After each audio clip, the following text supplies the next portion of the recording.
Muy buenas tardes a todos, mucho gusto en saludarlos. Soy Ramón Santoyo, presidente de la World Future Society, capítulo mexicano, y como siempre lo hacemos en nuestro programa Futureando entre Amigos, hoy tenemos a una persona con un tema interesantísimo, una persona interesantísima con un tema interesantísimo.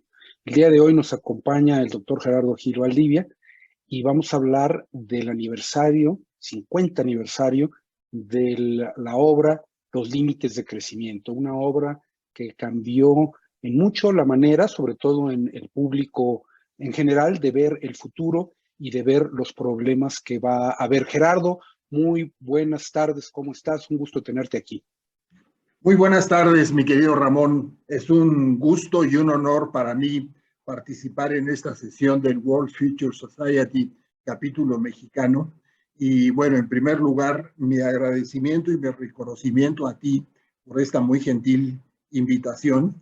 Y también quisiera, si me permites, expresar mi profundo reconocimiento a don Julio Millán Bojalil, quien es un artífice de los estudios de prospectiva y de futuro en México, quien ha participado en el World Future Society y en la sección mexicana del Club de Roma en numerosas ocasiones. Muchas gracias por esta invitación. Muchas gracias a ti, Gerardo. Y sí, don Julio, nuestro presidente fundador, hace 25 años tuvo la excelente iniciativa de hacer esta asociación no lucrativa, con el fin de promover el estudio del futuro en México y en la región. Bueno, como siempre vamos a empezar un poco hablando de la semblanza de Gerardo Gil. Es una semblanza amplia, trataré de irme rápido y hacerle algunas preguntas sobre ello. Gerardo es abogado, ¿no? Es licenciado en Derecho de nuestra máxima casa de estudios, de la UNAM, Universidad Nacional Autónoma de México. Tiene un posgrado en Harvard en Derecho y Política Fiscal. Fue investigación de tiempo completo en el Instituto de Investigaciones Jurídicas de la UNAM. Ahorita hablábamos de ello y de la gran admiración que yo tengo también como abogado por las obras que el instituto ha generado. Profesor de varias universidades y de centros de estudio. Es actualmente director general del Centro de Estudios de la Auditoría Superior de la Federación. Fue funcionario de Nacional Financiera, director general del presidente de Latiniquip, que era una empresa de bancos mexicanos, argentinos y brasileños. Fue director general de Mexpetrol, una empresa de promoción de proyectos petroleros integrada por Pemex, el Instituto Mexicano del Petróleo, Bancomex y el sector privado. También un tema muy interesante, todo este tema de la energía. Fue secretario ejecutivo de la Comisión Nacional de los Derechos Humanos y secretario del Instituto Nacional de Administración Pública. Es autor de varios libros y artículos académicos sobre desarrollo económico, derecho público, asuntos internacionales, energía, desarrollo sustentable, etcétera. Es miembro del Consejo Directivo del Club de Roma, y de esto tenemos que platicar, porque Los Límites del Desarrollo fue una iniciativa del Club de Roma, y ha sido presidente de la sección mexicana del Club de Roma. Consejero asociado de Comexi, de la Fundación Javier Barros Sierra y del Centro Tepoztlán Víctor L. Urquidi. Entre sus libros destaca Federalismo y Coordinación Fiscal, La Banca de Desarrollo en México, Aspectos Jurídicos de Financiamiento Público, etc. Es editorialista en diferentes medios, conferencista en México y en otros países del mundo. Miembro de número de la Academia Mexicana de Derecho Internacional, doctor honoris causa y recibió condecoración de la Orden Mexicana de Derecho, la Cultura y la Paz. Gerardo, a ver, déjame empezar, es un currículum muy amplio, pero nos enfocamos en lo que va. Club de Roma. Cuéntanos del Club de Roma un momento, y antes de que empieces con tu presentación, y cuéntanos del Club de Roma en México. Con muchísimo gusto, mi querido Ramón. El Club de Roma es un centro de pensamiento, un think tank, como le denominan en inglés, que se fundó en 1968. Fue una iniciativa de un empresario y pensador italiano, Aurelio Peccei, que había sido el CEO, el director general de Fiat y de Olivetti, y que había desplegado una intensa actividad de promoción y de análisis de la problemática económica y social en todo el mundo. Él estaba muy preocupado porque en el contexto de la Guerra Fría, a su juicio, los grandes problemas de la humanidad no se estaban analizando. El mundo estaba muy polarizado ideológica y políticamente, y eran luchas de poder, y los grandes temas, los predicamentos de la humanidad, no estaban siendo debidamente analizados ni con planteamientos de solución fuera de círculos científicos muy especializados. Entonces hace una convocatoria para reunir a 100 personas de todo el mundo, empresarios, diplomáticos, líderes de opinión, políticos, científicos, sobre todo científicos vinculados a las ciencias duras, ¿no? A la física, a la química, en fin, a las matemáticas, a la demografía, ¿no? Y hace esta convocatoria, se forma el Club de Roma y hacen reglas muy puntuales. Primero, que sea una organización sin organización, porque si se crea una burocracia, la burocracia se va a comer los propósitos iniciales de crear un foro de análisis y discusión. Segundo, plantea una metodología de tipo transdisciplinario, multisectorial, para tener una visión holística y global de largo plazo de los problemas y así claramente identificados plantear escenarios de solución de los mismos. Y lo primero que hacen es establecer una regla muy importante. Conseguir un financiamiento para cada uno de los estudios, pero que sea en términos incondicionales.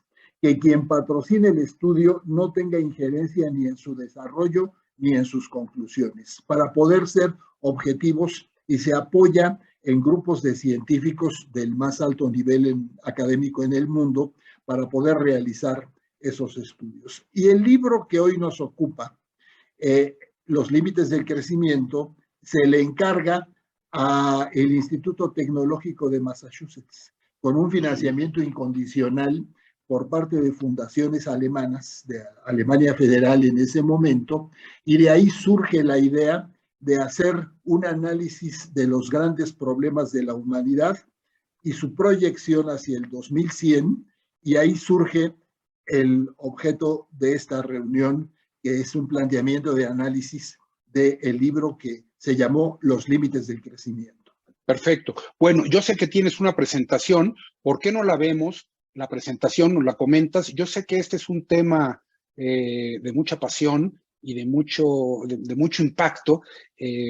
Prueba de ello nuestra nutrida participación el día de hoy. Cuéntanos y ahorita regresamos para seguir comentando entre nosotros y con la audiencia al respecto. Adelante, Gerardo. Con muchísimo gusto. Como te decía, se funda el Club de Roma en 1968. Lo primero que se hace es encargarle este estudio a el Instituto Tecnológico de Massachusetts.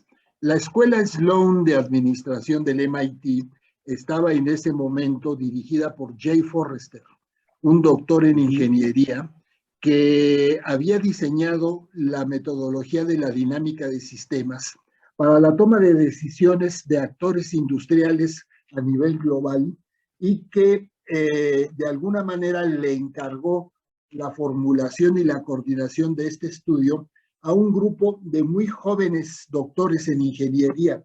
Lo primero que hay que destacar es que este estudio no fue coordinado por economistas, sino fue coordinado por ingenieros.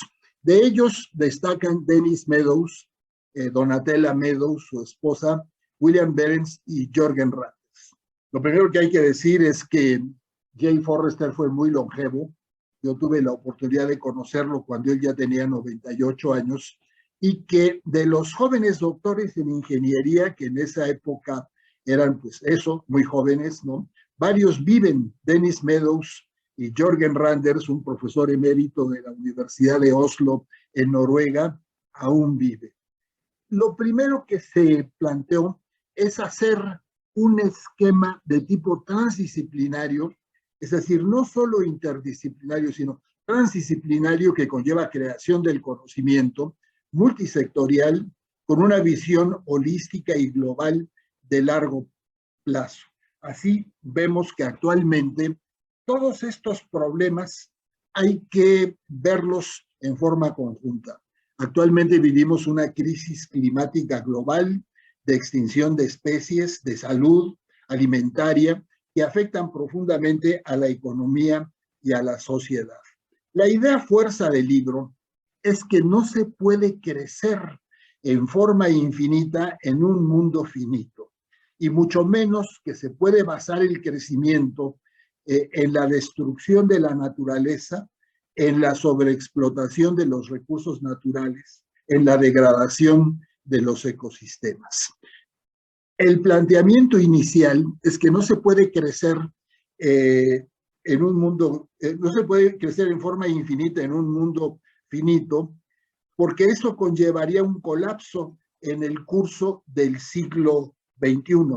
Nunca se dijo, nunca fue un estudio fatalista, nunca se dijo que el colapso es inevitable, pero sí se dijo que es necesario efectuar las correcciones y las adecuaciones necesarias para desvincular el desarrollo y el bienestar de la destrucción de la naturaleza. Lo que hizo el estudio fue no predecir el futuro, sino formular distintos tipos de escenarios. En suma, el crecimiento basado en la acelerada destrucción de la naturaleza, la sobreexplotación de los recursos naturales y la degradación de los ecosistemas, aunado al crecimiento exponencial de la población, generarían un colapso gradual en el curso del siglo XXI. Actualmente, lo que vemos en este estudio es que el estudio que se publicó en 1972, por eso estamos festejando los primeros 50 años del estudio, fue un gran éxito científico y diplomático. Tuvo una enorme repercusión en la ONU. El entonces secretario general de las Naciones Unidas, U Thant, lo utilizó como un texto fundamental para la acción de la ONU, y en ese año se celebró la primer cumbre del medio ambiente en Estocolmo, que estuvo ya claramente influenciada por el estudio de los límites del crecimiento. Siempre hubo una crítica al estudio desde el comienzo, una crítica interna en el propio Club de Roma, porque para hacer esos escenarios se corrió un modelo informático y se crearon modelos al estilo de lo que hacía el MIT en esas épocas con un sistema Word 3. Pero el sector energético, los grandes corporativos y la discusión demográfica que había entonces fueron desde el principio críticos de este estudio. Los límites del crecimiento coinciden con el inicio de la articulación de la Agenda Internacional de Protección al Medio Ambiente y al Cambio Climático. Sin embargo, tuvieron que pasar todavía 15 años para que la Comisión de Medio Ambiente y Desarrollo, presidida por Gro Harlem Brundtland, antigua primer ministro de Noruega y después de este evento otra vez primer ministro de Noruega, formulara el informe Brundtland que comentaremos en unos minutos. ¿El estudio fue un éxito o fue un fracaso? Fue un éxito editorial, fue un éxito diplomático, marcó un antes y un después en el análisis de la problemática global, pero fue un fracaso. Si vemos los resultados de cómo está el mundo ahorita, pues todas las advertencias que hizo el Club de Roma y que hacían ya muchos círculos científicos en ese momento, no fueron escuchadas. Y actualmente vivimos una profunda crisis en todos los órdenes. Y esto contrasta mucho, y me gustaría mucho, si hay oportunidad, discutirlo, con otros proyectos que fueron muy exitosos. Por ejemplo, el libro de Friedrich von Hayek, Caminos de Servidumbre, de 1944, o la fundación de la Sociedad del Mont Pérelin, de 1947, lograron establecer el esquema del neoliberalismo al estilo de Thatcher y Reagan, y quizá la diferencia es que en tanto el Club de Roma era un foro de discusión muy serio, y libre y abierto, la Sociedad del Mont Pérelin llevaba recetarios concretos que le fue ofreciendo a Pinochet, a Thatcher, a Reagan, y fueron aplicando lo que después se conoció como ese neoliberalismo de la primera generación. Retomo lo de Gro Harlem Brundtland, a la derecha en la pantalla vemos desechos plásticos en los océanos, y retomo una reflexión de Gro Harlem Brundtland de 1987. La capacidad del ser humano de actuar ha superado con creces su capacidad de comprender. Podemos hacer muchas cosas, pero no queda muy claro si las estamos entendiendo. Y añadía, el rápido deterioro de la situación biofísica es poco percibido por la sociedad a escala mundial, persuadida de la creencia irracional de que la economía puede crecer en forma ilimitada. Vivimos una crisis ecológica, que es muy claro, ¿no? En los últimos 150 años, casi la mitad del suelo fértil de la Tierra ha desaparecido. Cerca del 90% de los bancos de peces en el mundo están sobreexplotados o ya no existen. La Tierra enfrenta la sexta mayor extinción de especies de su historia, con la diferencia de que las otras 5 fueron por causas naturales y esta, en la época del Antropoceno, es causada por el ser humano, y la estabilidad climática está en peligro. Y esto nos lleva a una consideración de carácter demográfico que es muy compleja.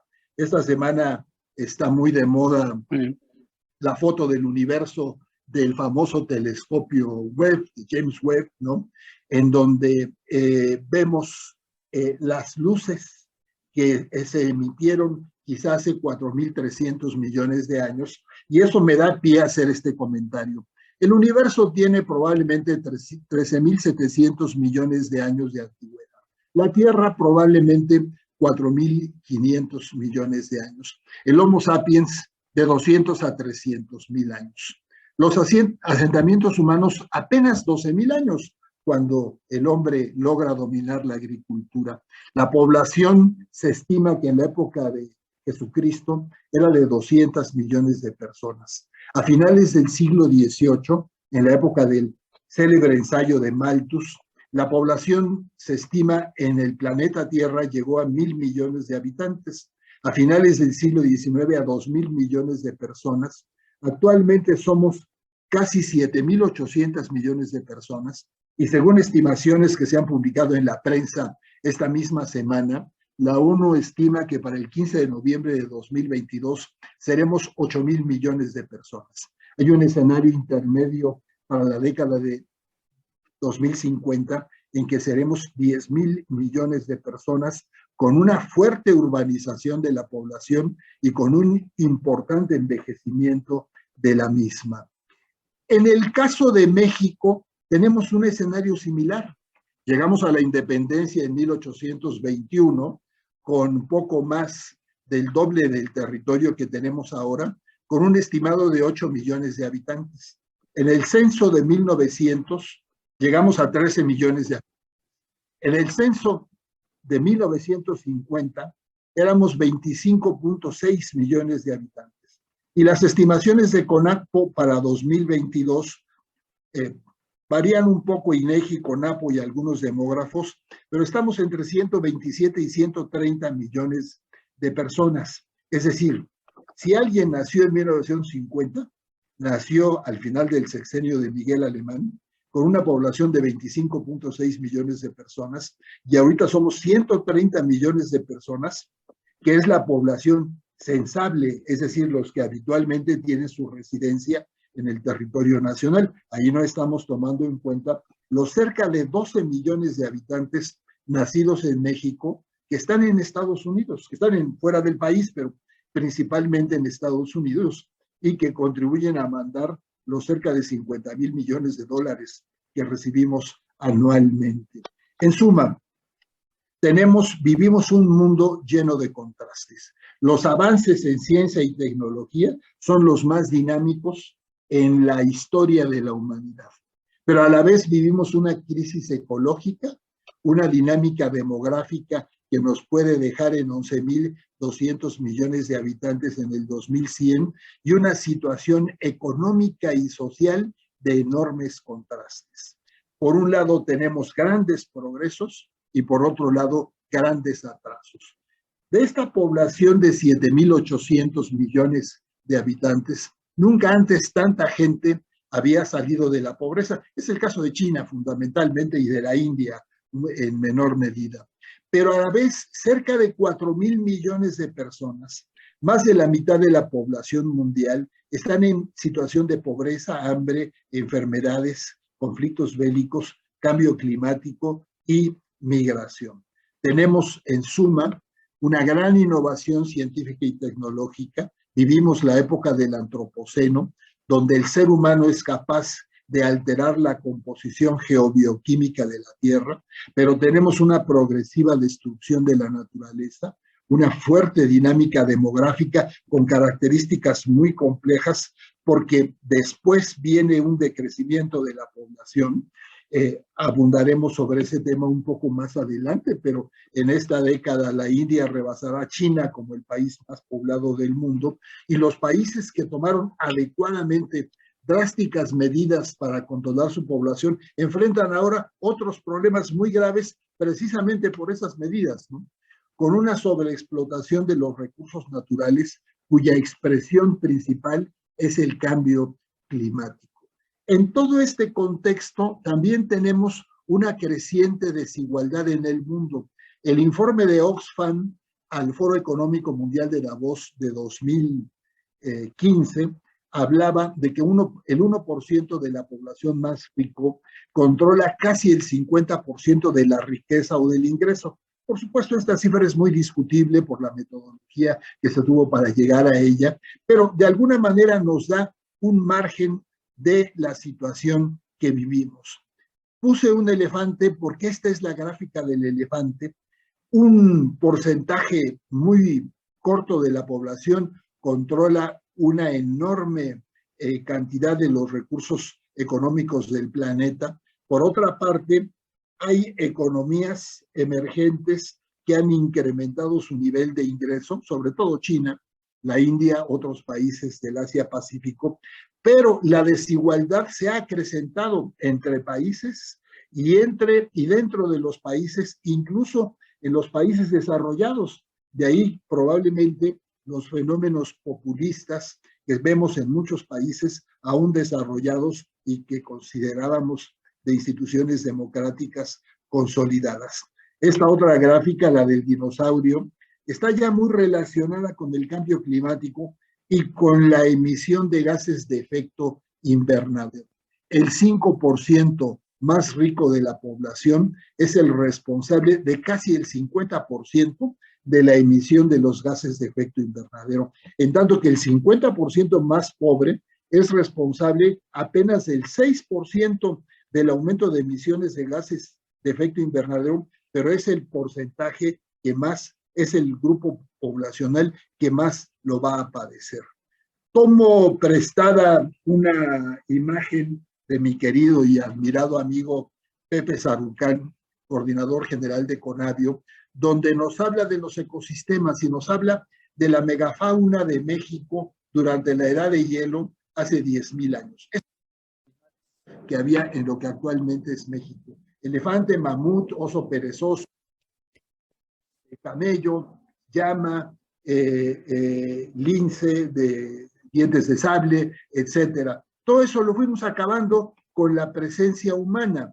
Estos son los bosques intactos que, de acuerdo a Conavio, había hace 8.000 años. Observen, por favor, las áreas verdes de los bosques. Vean Europa, vean América del Norte, vean México, por supuesto América del Sur, la India, parte de África, y estos son los bosques intactos en la actualidad, cómo se han reducido dramáticamente. Estas son las selvas tropicales en México a inicios del siglo XIX, estas son las que quedan ahorita y contando.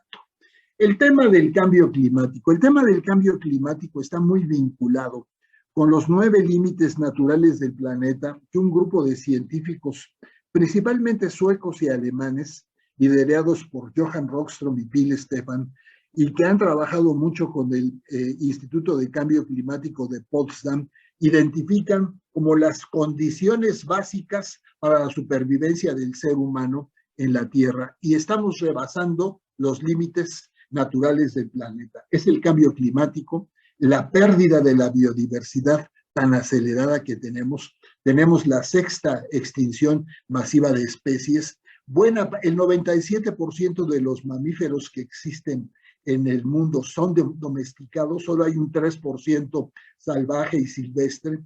La interferencia en los ciclos de nitrógeno y fósforo, la reducción del ozono atmosférico, la acidificación de los océanos y el rompimiento de toda la cadena alimentaria marina, la crisis de consumo de agua dulce y el ciclo hidrológico, en el cambio en la atmósfera, la contaminación química y la emisión de nuevos compuestos no deseados, la carga de aerosoles, todo representado, todos relacionados entre sí, pero el más gráfico, a mi juicio, es el cambio climático, la pérdida de la biodiversidad, la acidificación de los océanos y la alteración del ciclo de consumo de agua dulce y del ciclo hidrológico.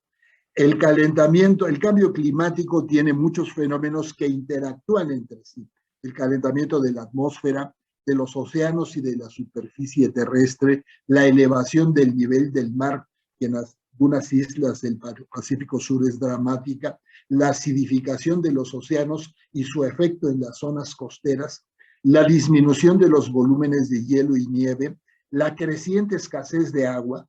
Nuestro país padece un grave problema en esa materia en el norte de México y nuestro principal socio comercial, los Estados Unidos, en todo el occidente, o sea, en toda la parte oeste, perdón, del país, cada vez la menor producción agrícola, el difícil acceso a los alimentos, inundaciones, afectaciones de los ecosistemas, pérdida de la biodiversidad. Todos estos eventos climáticos extremos, ciclones y huracanes y lluvias torrenciales por un lado, sequías e incendios forestales por otro, la salinización del agua, la desertificación de los terrenos agrícolas, las repercusiones en la población, la vida, la salud, la economía y la migración.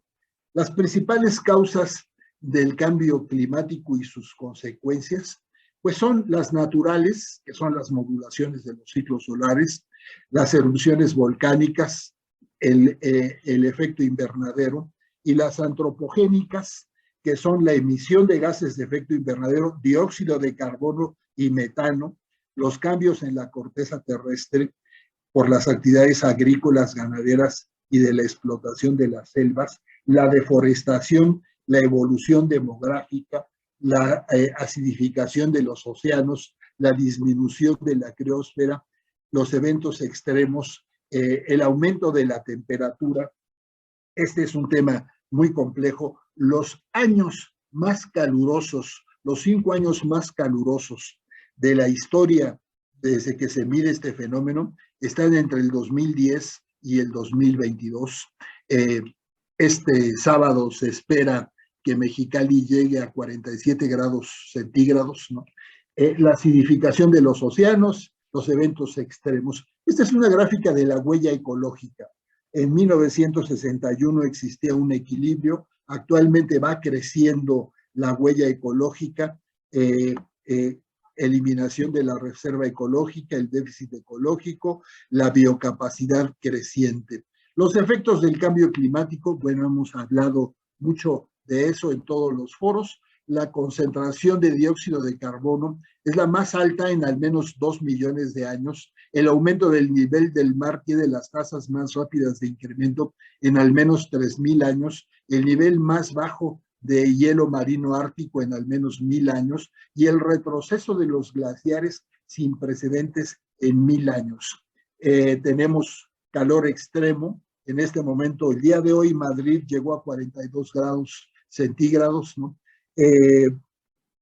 El Valle de la Muerte en California este año ya registró 54 grados centígrados. Un golpe de calor mató probablemente miles de reses, miles de vacunos en Arkansas este año y en Oklahoma. Lluvias fuertes y torrenciales, sequías, incendios forestales, calentamiento, acidificación de los océanos y pérdida de oxígeno. Por otro lado, la comunidad internacional ha reaccionado y ya empiezo a mis láminas de conclusión, ¿no? De la primer cumbre del medio ambiente en el 72, se creó en el 79 la primer cumbre mundial sobre el clima, se creó el panel intergubernamental para el cambio climático, en el 92 fue la conferencia de Naciones Unidas sobre el medio ambiente y el desarrollo, la cumbre de Río, etcétera, hasta llegar al protocolo de Kioto y llegar en suma a el año 2000 con los objetivos del milenio y en el 2015 con la Agenda 2030 de Naciones Unidas y los 17 Objetivos del Desarrollo Sostenible, el Acuerdo de París de diciembre de ese año, que hay que comentarlo muy detenidamente, el de Glasgow el año pasado y el año próximo el primer balance del Convenio Marco de Naciones Unidas sobre el cambio climático. En cambio climático, ¿quiénes son los principales emisores? El más importante es China, el segundo es Estados Unidos, después la Unión Europea. Pero per cápita, el más importante son los Estados Unidos. Y después sigue la Unión Europea, Japón, Rusia, etcétera. El Acuerdo de París. El Acuerdo de París tenía como propósito inicial que en el curso del siglo XXI la temperatura media del planeta no rebasara los 2 grados Celsius. Después se rectificó para que no rebasara el 1.5 grados Celsius. La noción internacional es que ya aumentamos, medidos desde la etapa preindustrial, ya aumentamos 1.2 grados Celsius. Pero un distinguido investigador del Instituto de Ciencias Nucleares y del Centro de Ciencias de la Complejidad de la UNAM habla de que en México ya llegamos a un aumento desde la época preindustrial a la fecha de 1.5 grados Celsius. También frente a eso, la comunidad internacional reacciona con la Agenda 2030 de Naciones Unidas, los 17 Objetivos del Desarrollo Sostenible, en sus vertientes social, económica y ambiental, en donde el tema de la preservación de la naturaleza y el cambio climático es transversal a todos, pero hay algunos que son críticos. El objetivo 6, que es garantizar la disponibilidad de agua y su gestión sostenible, garantizar también acceso a una energía asequible, segura, sostenible y moderna. La transición energética es una obligación ineludible. Lograr que las ciudades sean más inclusivas, seguras, resilientes y sostenibles. Me encantaría abundar sobre estos temas. Garantizar modalidades de consumo y producción sostenible. Adoptar medidas urgentes para combatir el cambio climático y sus efectos. Conservar y utilizar sosteniblemente los océanos, los mares y los recursos marinos. Y gestionar sosteniblemente los bosques, luchar contra la desertificación, etcétera. El cambio climático de origen antropocéntrico es una expresión de la progresiva destrucción de la naturaleza. Está el Acuerdo de París que mencionaba de 2015, su secuela ahora en Glasgow, el informe del IPCC de 2022 que nos dice que todos los objetivos van tarde y mal. Y aquí hay que decir, el COVID-19 y la invasión rusa a Ucrania marcó un atraso en la transición energética y un atraso en los esfuerzos de sustentabilidad alimentaria en todo el mundo. El Foro Económico Mundial de Davos habla este año de la pérdida de la biodiversidad, enfermedades infecciosas como el COVID-19, que una corriente del pensamiento científico la asocia directamente con la destrucción de los ecosistemas. Abundaré sobre eso si hay inquietud, el daño ambiental humano y el fracaso de las acciones climáticas. Este es un mapa que me gustaría mostrar mucho. En rojo y en morado están lugares de sequía excepcional al 30 de abril de 2022 y vemos el norte de México y el occidente de los Estados Unidos, el oeste de los Estados Unidos con graves problemas de sequía. Es una gráfica similar. En México estos son los mapas, por una parte de declaratorias de desastres que se han hecho, en rojo las más, y acá del otro lado el mapa de la marginación social, que son coincidentes en muchos sentidos, pero en tanto en el sur-sureste son lluvias torrenciales, ciclones y huracanes, en el centro-norte son incendios forestales y sequías, como lo estamos viendo en muchos lugares. Este es el déficit ambiental en México. A lo que voy es que tenemos que articular un proyecto de desarrollo sostenible al cual le hace falta mucho trabajo todavía. El mundo contemporáneo, elaborado a través de la ciencia y de la tecnología, deriva de la ilustración europea de los siglos XVII y XVIII. Y ahora lo que necesitamos es revisar y parafrasear todas nuestras nociones para adaptarlas a la problemática que estamos viviendo. Vivimos la cuarta revolución industrial, la industria 4.0. Tenemos el conocimiento científico para saber cómo solucionar los problemas y tenemos los elementos tecnológicos, la producción automatizada, interconectada, basada en el uso de sistemas cibernéticos, el Internet de las cosas, la nube de almacenamiento, el Big Data, el desarrollo de la inteligencia artificial, y creo que tenemos los elementos para afrontar todos estos retos, pero tenemos que frasear nuestra forma de pensar.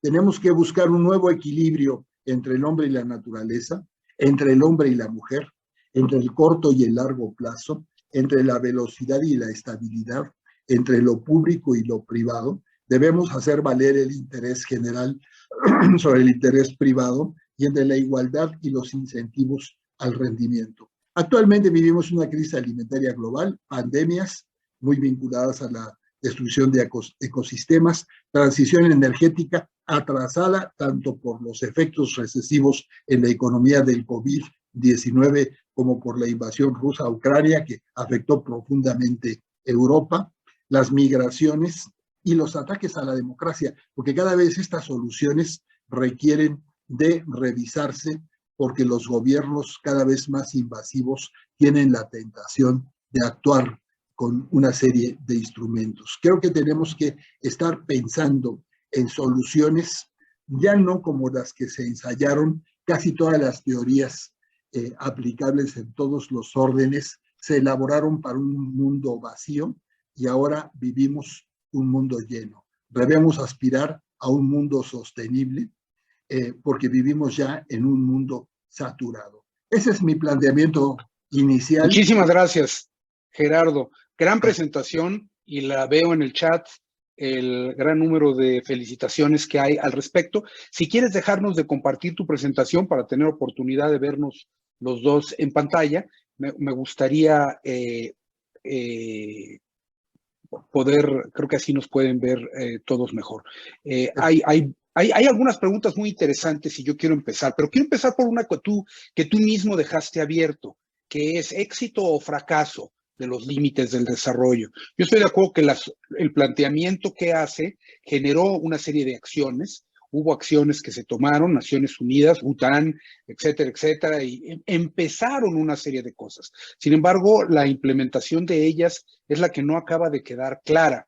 Y no acaba de quedar clara en el tiempo, y hace 5 años antes de la pandemia estaba mucho menos clara. Creo que a casi todos nos queda más claro, pero encontramos noticias y el doctor Tomás Miklos nos pone una pregunta y le mandamos un saludo. Ahorita vamos a comentar algunas más cosas de él. Nos decía, la Suprema Corte de Estados Unidos limita los poderes de Joe Biden para combatir el cambio climático. Entonces, ¿estamos o no estamos? ¿No? O sea, creo que la semilla la puso el Club de Roma con los límites del crecimiento, pero no está el resultado final, pero tampoco nadie se los pidió que fuera el resultado final. Pusieron la semilla y ha habido algo así. El mundo se ha tardado en reaccionar. Hubo después 2 libros más al respecto y hay seguramente más libros que vienen al respecto. ¿Cómo lo ves? Yo creo que el haber levantado la mano y decir, oigan, estamos mal, fue un éxito. Yo creo que hay que ver cómo se miden las cosas. Déjame hacer un par de consideraciones. El libro, como obra intelectual, fue un éxito sin precedentes. Se tradujo, nadie sabe cuántos idiomas, pero alguien calcula 44, 45 idiomas. Se vendieron 4 millones de ejemplares. el libro, más allá de lo bien o mal escrito que está. El libro tomó 12 temas, se contrataron 12 equipos de científicos de todo el mundo, se hicieron proyecciones al 2100 y se formularon escenarios pesimista, optimista e intermedio. Y después de eso quedó una biblioteca de resultados. Y la gente dijo, bueno, ¿y ahora qué hacemos con esto? Pues lo que hacemos es contratar a un grupo de redactores que lo sinteticen y publicamos un libro que le llamemos Los límites al crecimiento, como le llaman en España, o los límites del crecimiento, como se tradujo en México, ¿no? En un lenguaje asequible a cualquier universitario estadounidense o europeo, sin sacrificar rigor, pero que sea entendible, ¿no? Y eso fue lo que se publicó. El libro tuvo éxito, pero los libros y este tipo de obras se deben evaluar por el éxito que tienen para cambiar la realidad. Y desde ese punto de vista, el cambio de la realidad, a juzgar por cómo están las cosas, no funcionó. Por eso lo importante es retomar el libro y saber qué falló, por qué no funcionó. Y mi primer lectura, que sigo a un comentarista italiano que lo acaba de publicar en un periódico en Italia, es que a diferencia de la Sociedad del Mont Pelerin, nos quedamos en cuestiones muy generales y no en recetarios concretos puntuales. Y él pone de ejemplo, la Sociedad del Mont Pelerin traía un planteamiento libertario y a lo mejor traía una agenda de fondo, porque en la medida en la que desarticulas al Estado, fortaleces los grandes intereses corporativos transnacionales, ¿no? Y tuvo mucho el apoyo de los hermanos Koch en los Estados Unidos, etcétera, ¿no? Pero ellos lo que hicieron fue acercarse no a los republicanos en Estados Unidos y a los conservadores en Reino Unido, sino a los republicanos y a los demócratas, y a los conservadores y a los laboristas. Hablaron con todo mundo y a todo mundo le presentaban propuestas concretas.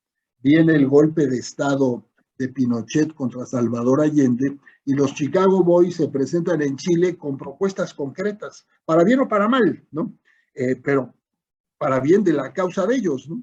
Y luego con Thatcher le presentan propuestas concretas y con Reagan le presentan los 1000 puntos para el liderazgo y Reagan tomó 760, 780, ¿no? No sé si los entendía o no, pero los tomó y los aplicó. Entonces, acá lo que nos ha faltado es desarrollar más el área hasta hacer propuestas muy específicas. Entonces, desde ese punto de vista, yo creo que los problemas están hoy peor que nunca. Es decir, todas las predicciones de los límites del crecimiento en términos generales se están cumpliendo para mal de la humanidad, ¿no? Y en eso tenemos un gobierno como el de Donald Trump, que del 2016 al 2020 desmanteló más de 100 medidas legislativas y reglamentarias en materia de medio ambiente, ¿no? Ahora Biden las retomó, pero probablemente en noviembre los republicanos recuperen el control de ambas cámaras. Y tenemos, China está muy consciente de estos problemas, ¿no?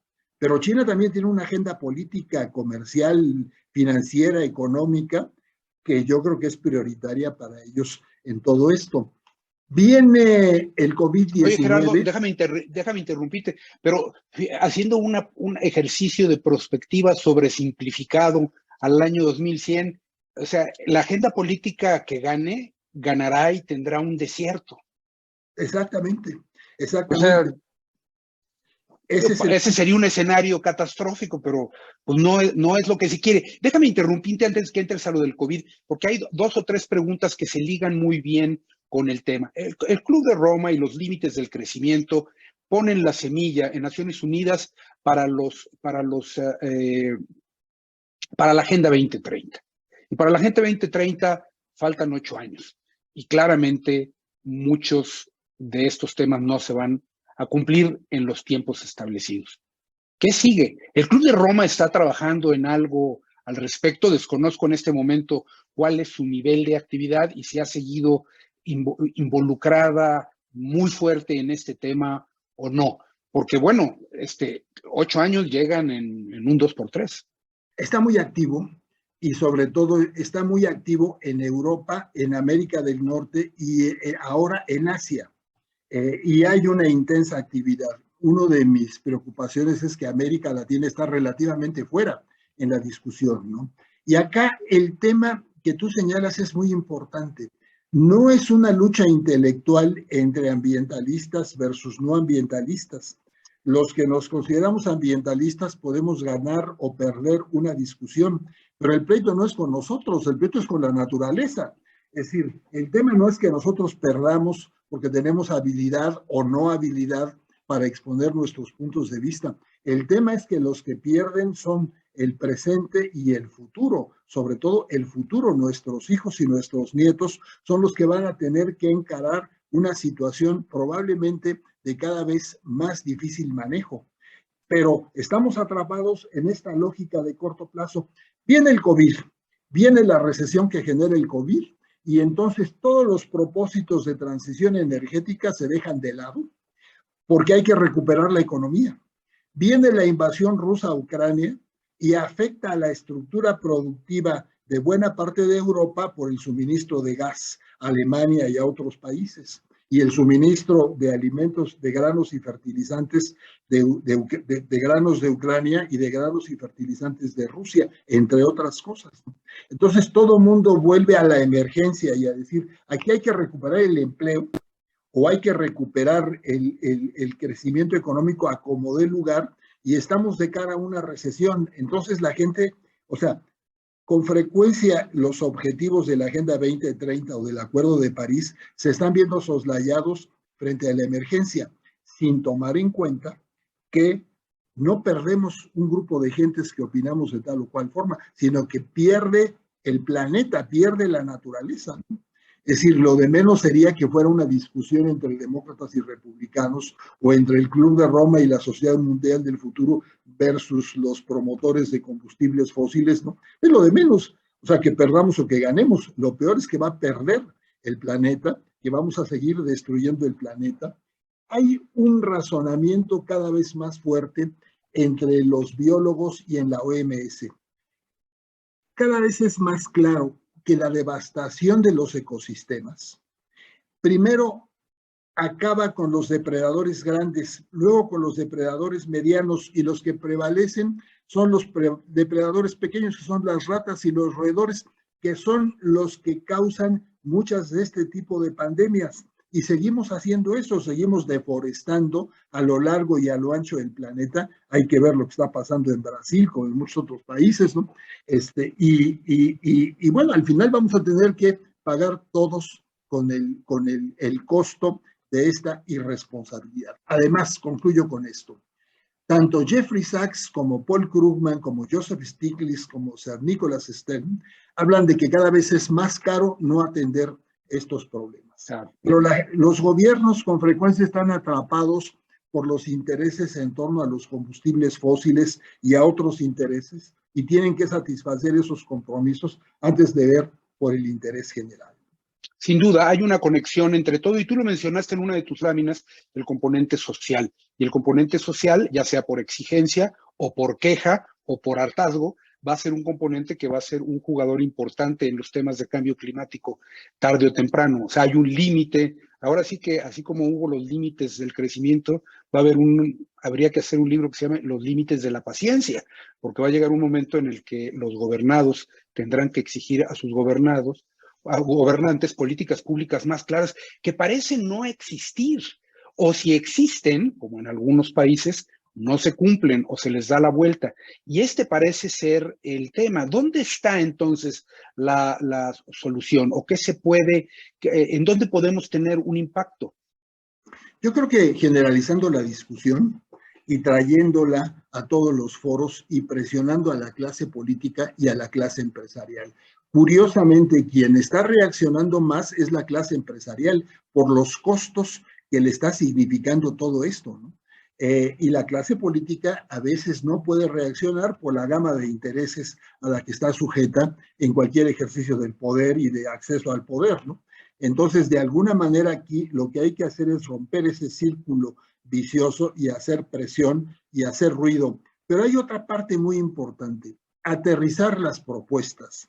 Yo creo que todos estamos, o muchos estamos de acuerdo en la necesidad de articular un desarrollo global sostenible. a nivel mundial, pero hay que aterrizarlo en concreto de qué estamos hablando, que va desde la transición energética, el cambio en la industria y en el transporte, hasta los hábitos de consumo y de uso de los recursos naturales, desde nuestra conducta en el manejo del agua, ¿no?, hasta nuestra conducta en nuestros hábitos alimentarios, ¿no? Yo creo que todo eso es muy importante, y hay que, de alguna manera, propiciar y promover esta nueva conciencia, ¿no? Hay pocos pensadores, pero hay algunos que lo están haciendo. Uno que lo ha hecho es el Papa Francisco con esa encíclica del 2015, Laudato Si, que pone énfasis en este punto, es decir, no destruyamos la casa común, el planeta. Claro, claro. Muy bien. Oye, a ver, yo quisiera retomar algunos de los temas y déjame dar primero algunos avisos porque veo preguntas recurrentes en el chat. Primero es sobre la posibilidad de obtener tu presentación, la cual, si tú no los permites, a las personas que nos lo soliciten a nuestro correo de info@wfsmexico.org se los enviamos. Con el mayor de los gustos. Si no tienes inconveniente. Y para todos ellos quiero además aprovechar y hacer un comercial. También nosotros en la World Future Society, capítulo mexicano, cada mes hacemos una revista, una publicación, un PDF a final de mes. Y sale a principios del mes. Y en este mes vamos a tener un número específicamente para los límites del crecimiento. Vamos a tener, obviamente, la reseña de esta conferencia y vamos a tener una entrevista que le hicieron al doctor Gerardo Gil, lo cual te agradecemos mucho que nos permitas ponerla, y un artículo muy interesante del doctor Tomás Miklo y de Margarita Arroyo sobre los nuevos límites de crecimiento, ¿no? El planeta frente al cambio climático, las pandemias y otros desafíos del presente y el futuro. El doctor Miklos, todos ustedes seguramente lo conocen, y ahorita hago un comentario sobre nuestra audiencia el día de hoy. Es también un hombre de preclara inteligencia y de una visión de muy largo plazo. Estamos muy contentos de que nos permita ver este artículo. Y como último aviso administrativo, antes de regresar a las preguntas, quiero agradecer muy significativamente al Consejo Chileno de Prospectiva y Estrategia, en el cual yo estoy en su lista de correos, y me sorprendí muy favorablemente de tener la invitación a esta conferencia. Y veo aquí participantes de Chile, de Argentina, de Ecuador, de la República Dominicana, aparte de una gran variedad de casi todos los estados de la República que nos acompañan el día de hoy. Muchas gracias al Consejo Chileno de Prospectiva y Estrategia. Ojalá podamos hacer más cosas en conjunto. Bueno, déjame regresar a las preguntas. El tema es el tema de las políticas públicas. ¿Hay alguna manera de incidir en él llevado a valor futuro? Porque las agendas políticas siguen estando aquí, y aunque las agendas políticas tomaran el cambio climático como parte de su agenda, parece que siempre hay otros temas que las descarrilan.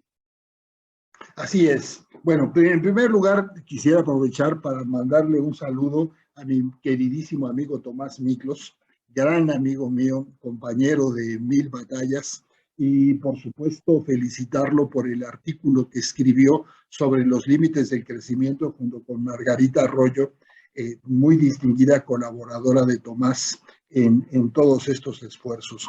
En segundo lugar, yo creo que sí hay forma de incidir. Mira, tenemos un marco normativo muy rico. Hay un marco normativo internacional completísimo que hay que estar revisando porque la ciencia va cambiando y sus interpretaciones se van adecuando, pero que en general es muy rico, que inicia precisamente en el 72 y que México ha suscrito como para cumplimiento voluntario de muchos de los compromisos contenidos en este marco normativo internacional. Por otro lado, tenemos un marco jurídico muy sólido en México en la materia, desde el artículo 4 constitucional que establece el derecho humano a un medio ambiente sano, o el artículo 1 constitucional que establece que los derechos humanos contenidos en la Constitución y en los tratados internacionales suscritos por México son ley obligatoria en el país, y que estos derechos humanos son universales, progresivos, crecientes, ¿no? Hasta el artículo 25 constitucional que habla de la rectoría del Estado del desarrollo, el cual debe ser sustentable y cuidando al medio ambiente, hasta un marco normativo de leyes nacionales, de leyes federales y de leyes estatales, y un esquema de responsabilidades, tanto del gobierno federal como de los gobiernos de los estados y de los gobiernos de los municipios, y las entidades de fiscalización superior, federales y estatales, tienen la obligación de velar por este cumplimiento, ¿no?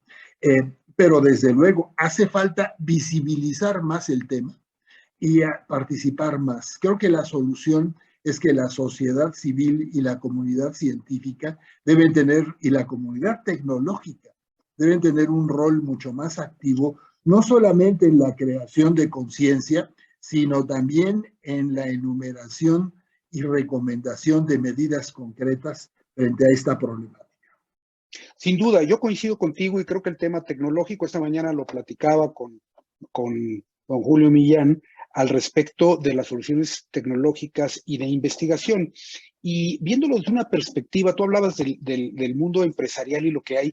Yo veo, sobre todo después de la pandemia y de esta enorme sequía que empieza a haber de capital de riesgo para una serie de sectores que fueron muy especulativos, ¿no? El tema de las criptomonedas, el tema de mucho en tema de fintech, había una gran cantidad de dinero, y veo que en el mundo del capital de riesgo empieza a haber una migración, es lo que estoy viendo y leyendo, hacia algunas tecnologías nuevas, los que hacen climate tech, agrotech, o sea, irse a temas de generación de alimentos, ¿no? Health tech, todo lo que es salud, ¿no? Invertir, meter capital de riesgo con fines de generar una utilidad, por supuesto, pero tratando de ver, reducir huella de carbón y ver el valor que hay en ello, ¿no?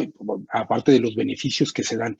Yo creo que la adecuada canalización de recursos, del capital de riesgo, que ahorita estará buscando mejores rendimientos en esta época de tristeza financiera para muchos, debería de ser una oportunidad para poder haber. Ahora, los gobiernos, pues les toca apoyar y cumplir sus políticas públicas. Dentro de los muchos comentarios hay varios. José María Villalobos dice: Monterrey es un caso de libro de texto de destrucción de suelo, ríos, bosques, montañas, con solo 5.4 millones de habitantes. Tiene toda la razón. Sin embargo, si hacemos lista, yo estoy seguro que varios de los presentes van a levantar la mano y van a decir: yo tengo un caso peor en mi país o en mi ciudad, y no por minimizar los daños de Monterrey, pero es una tragedia y lo vamos a empezar a sentir y va a ser algo que hay. Gerardo, tu comentario final. Estamos llegando a la hora, no nos gusta excedernos mucho. Tómate los minutos que necesites, danos tu cierre, tu visión de a dónde vamos, de lo que hay que hacer, tu llamado a la acción, que creo que es, a diferencia del libro, te pedimos que tú sí nos llames a la acción y nos des algunas acciones, por lo menos en lo personal, que debemos de hacer. Mira, yo creo que la agenda global es plenamente aplicable a México y que en México es urgente difundir y discutir estos temas. A veces estamos muy distraídos con los temas de coyuntura, son muy válidos y que son muy entendibles, ¿no? Pero creo que hay que ir al fondo de las cosas. Creo que la humanidad y México está pasando por una situación particularmente delicada. Hace poco un pensador canadiense decía una cosa muy importante: si hay un país vulnerable al cambio climático, se llama México, por muchísimos motivos, ¿no? Entonces creo que la acción es muy urgente. Creo que hay movimientos intelectuales muy importantes, como la economía azul de Gunther Pauli, o los aspectos de la economía circular, o la economista de Oxford, Kate Raworth, que habla de la economía de la dona, dos círculos concéntricos. En un círculo los 17 Objetivos del Desarrollo Sostenible de Naciones Unidas, económicos, sociales y ambientales, y en el círculo externo, los 9 límites naturales del planeta. Creo que es muy importante tomar conciencia que esto no es un tema teórico, que esto no es un tema del futuro para el siglo XXIX. Es decir, esto es un problema para agosto de 2022, ¿no?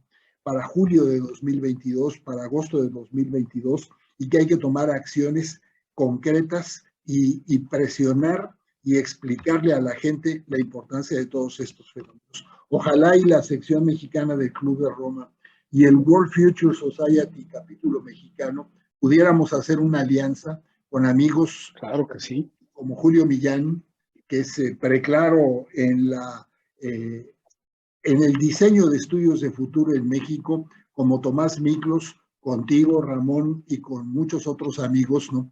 Para sumar esfuerzos, para traer estos temas a la discusión del presente. Esto no es un tema para el 2025, esto es un tema para el 2022, ¿no? Y al decir que es un tema para el 2022, estamos tarde. Y por último, creo que tenemos que hacer un gran esfuerzo intelectual.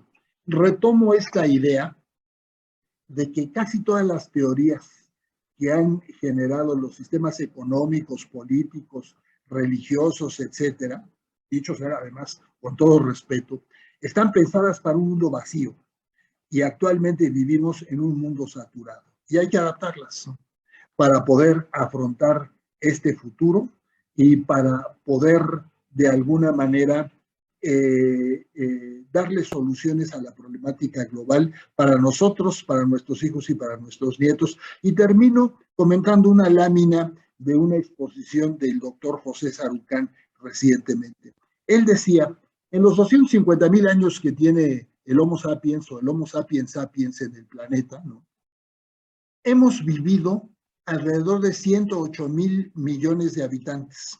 Actualmente estamos vivos 7,800, casi 8,000 millones de habitantes.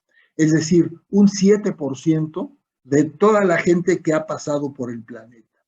Y este 7% tenemos la responsabilidad de evitar destruir al planeta. Gerardo, muchísimas gracias. Ha sido una gran conferencia. Esperamos tenerte muy pronto de regreso por acá. Tomamos la invitación que nos haces a ver qué podemos hacer entre el Club de Roma capítulo mexicano y la World Future Society capítulo mexicano para insistir en estos temas que, aunque conocidos, parecen entrar por un oído y salir por otro. Hay que insistir. Finalmente, y para nosotros siempre hemos dicho, la anticipación debe de estar al servicio de la acción. Pensar en lo que viene y no moverse es el peor de los escenarios. Hay que ponernos actual y hay que actuar. Gerardo, muchísimas gracias. Te agradezco mucho, doctor Gerardo Gil. Esperamos verte muy pronto. Soy Ramón Santoyo, presidente del capítulo mexicano de la World Future Society. Les agradecemos mucho su presencia y los esperamos en nuestros siguientes Futureando entre Amigos.